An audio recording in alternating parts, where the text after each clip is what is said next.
how do you decide when to give it a go and when to throw in the white flag? Hello friends, I'm Passable. Today I am going to put a pergola together and go and visit my friend Carrie. Some of you might be interested in a little bit of an update, so I will do that. Since I got the van, when I went and looked at the van initially, there was a spot on the driveway where it looked like the van might have been sitting, and I said, is that something leaking out of the van? And the man assured me, no, but it was definitely stuff leaking out of the van. And I knew that there was leaks. I looked underneath, I saw the leak, that there was leaks, and I figured, well, I'll bet you it's something I can take care of. Age of my van is an issue because rubber seals, at 22 years, rubber seals are just, could go bad. Leave something plastic or rubber out in the sun for 22 years. See what it looks like. It's not so good. Anyways, I thought, worst case, I'll figure out a way to make it stop leaking. I'll try, It was worth the risk, honestly, for what I paid for the van. So one of the things I did when I first got it was tighten up some leaking transmission cooler lines, and that definitely made some improvement on when fluid was leaking. At more than one occasion, I crawled under the van and snugged up the bolts on the transmission pan, thinking that the rubber gasket on the transmission pan was maybe could stop leaking if I had tightened it up. But it didn't seem like all the fluid was coming from there, especially after I had wiped it down once and tightened it. It seemed like the fluid was coming from somewhere else. And so I looked things over, and I looked at the rear seal where the transmission. I looked at the rear transmission, the output shaft where the drive shaft slides into the transmission, because it seemed like fluid was coming from further back, and it did not appear to be leaking in any way at all. Sometimes there'll be a bad O-ring on the speedometer where that mechanism goes into the transmission, but I didn't see anything leaking from that area. Most recently, I tightened some bolts for the output shaft support housing. And I got a little bit, like a eighth of a turn out of those bolts. Like they could definitely be tightened, which was, odd. Usually that stuff is like, won't budge. But it did tighten a little bit. So I was hopeful. But then the next day there was a new, like I wiped up underneath the van. The next day there was a new puddle, and it was leaking right through the cross member. Well, I did a little YouTube search and found videos of people replacing that output shaft housing, the ears that the bolts go into to become distorted and crack. So I took it all apart. I took the drive shaft out, the cross member apart, and dropped the cross member while supporting the transmission with a jack. And sure enough, there it was on the output shaft. I hit it with a wire brush real quick, and there was a wonderful little crack. And that's surely where I wiped it, and then there was new transmission fluid immediately. So that's absolutely where the transmission was leaking. So I had to take the output shaft housing off of the van. We're butching up. We're going to hit this project hard. We're going to make this happen. We got this,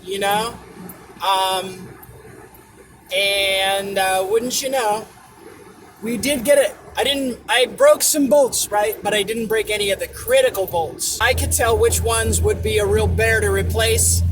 So I took extra time with the bare bolts and used, brushed them down with the wire brush, put lubricant on them, broke them loose with a little bit of gentle tapping and persuasion, worked them back and forth. Every one of the bolts that I didn't nurse snapped right off. I have a big pile of snapped off bolts, the ones that hold like the exhaust heat shields and stuff like that. I didn't spend a lot of time trying to ease them. I just put a wrench on them and turned, and they just snapped off one after another after another. Ugh.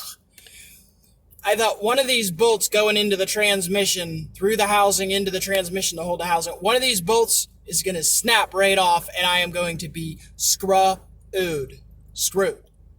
you know? And so I nursed them, tapped them a little bit. I did every trick in a book. I said little prayers, you know, burned some sage, and ratch under. And then this whole time, I don't have a lift.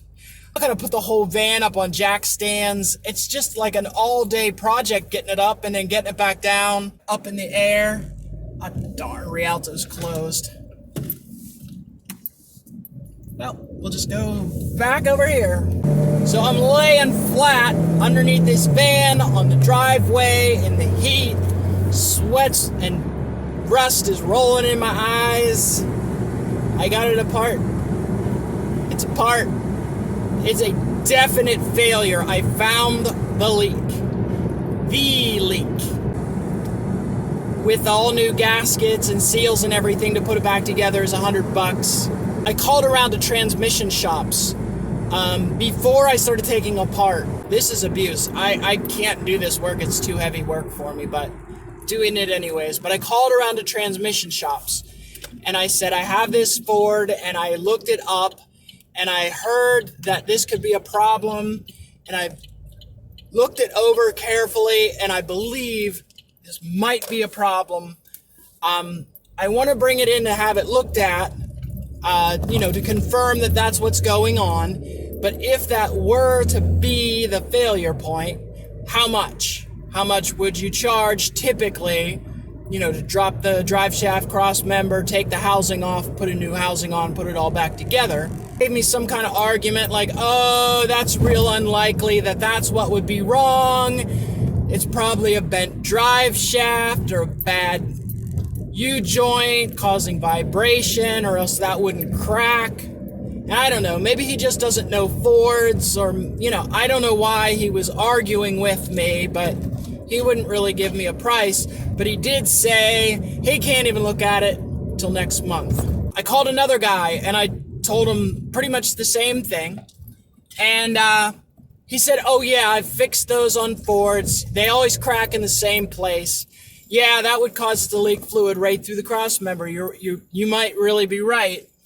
And he said, I'm real busy, but that's not a huge job for me. That's something we can I don't have to take the transmission out of the van, and I might be able to squeeze you in 2 weeks. So 2-week wait, which is still next month, basically.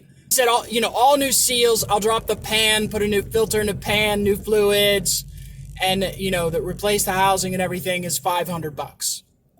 Now, I am really down for having somebody else do the work, and I would pay the $500. I bite the bullet. It's a little bit of money, blah, I don't want to spend it, but okay, $500 will do it. But 2 weeks. So I spent the overnight. I watched 2 videos of other people doing it. So I knew exactly, they even said this is going to be a 13 millimeter wrench. This is going to be a 19 millimeter wrench.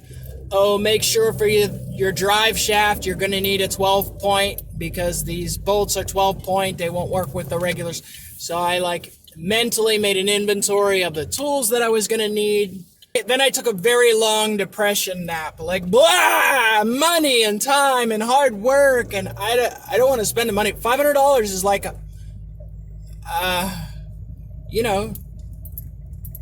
it's a lot of money.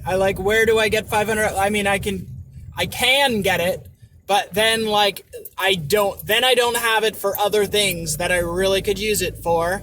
After my long depression nap, I gathered up my tools and crawled under my van, and I started on the drive shaft because it was the first thing.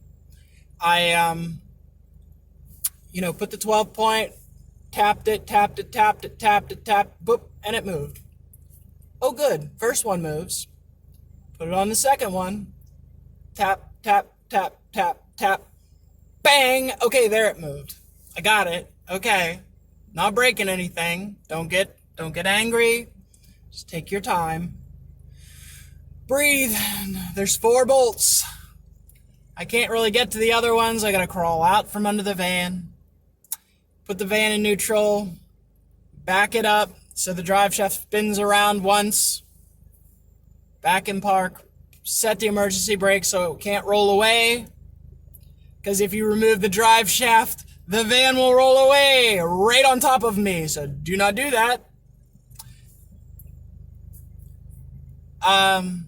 Yeah, the next 2 came off about the same as the first, which I suspected they might come apart. Because when I got the van, he said, we recently put a replacement rear end in the van. So I suspected that somebody had, like, it wasn't 20 years that those bolts hadn't moved.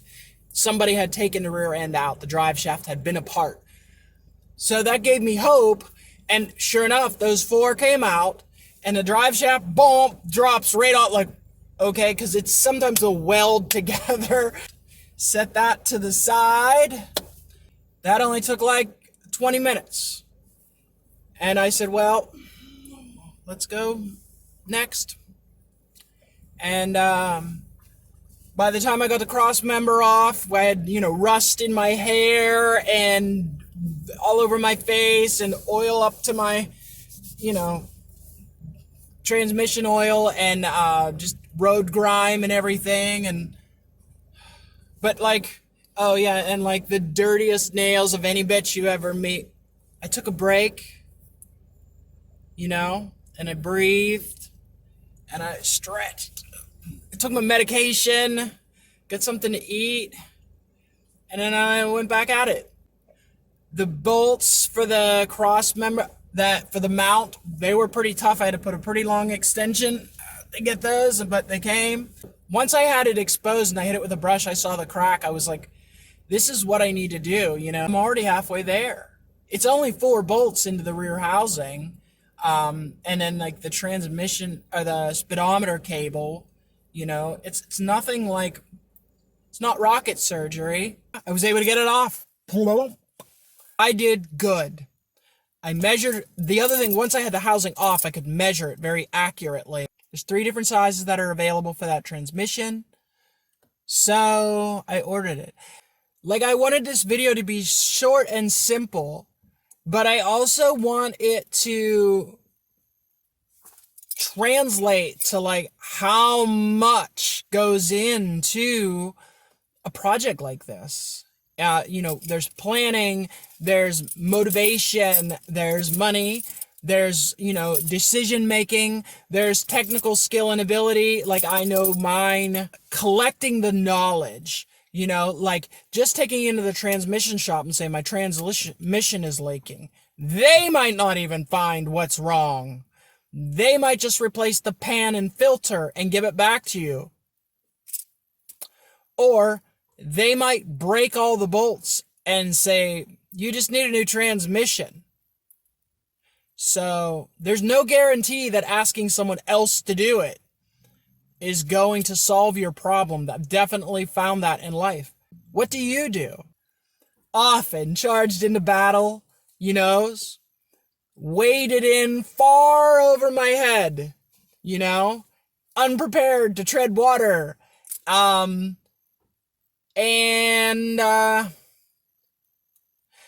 other times I have attacked projects with full knowledge and the courage to know that whatever came, I could overcome it, and sometimes I have really good results and other times it's been utter failures, mostly relationships and money. It's been utter failures, but sometimes I get success and hey, I'll take it. Thanks for watching. I'm Passable. I will be doing more, recording more. We will talk again soon. Goodbye.